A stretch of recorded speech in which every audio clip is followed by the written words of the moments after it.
লোকরা তাহাজ্জুদের সময়টা এমন সময় ইয়ানজিলু রাব্বুনা ইলা সামাঈদ দুনিয়া, রব্বুল আলামিন আরশের উপর থেকে দুনিয়ার আকাশে নেমে আসে মানে বিশেষ একটা মনোযোগ দেয় আর দুনিয়াবাসীরা ডেকে ডেকে বলে গোলাম আলা মিন মুস্তাগফিরিনা গফির আলা, কার ক্ষমা লাগবে ক্ষমা চাও, সব গুনাহ আমি ক্ষমা করে দেব।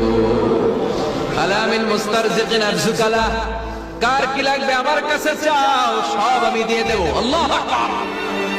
আলা মিন মুস্তাকসিনা সুলা, যার জামা দরকার জামা চাও জামা দেব, ক্ষমতা দরকার ক্ষমতা চাও ক্ষমতা দেব, নেককার স্ত্রী দরকার নেককার সন্তান দরকার সন্তান চাও সন্তান দেব।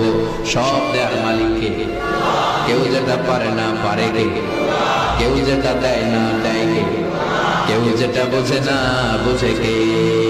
আল্লাহ শেষ সাথে আমগরে ডাকে, দেওয়ার জন্য ডাকে, কিন্তু চাওয়ার সময় আমাদের নেই। উনি দেওয়ার জন্য প্রস্তুত, কিন্তু এটা তো নেওয়ার লোক লাগবে।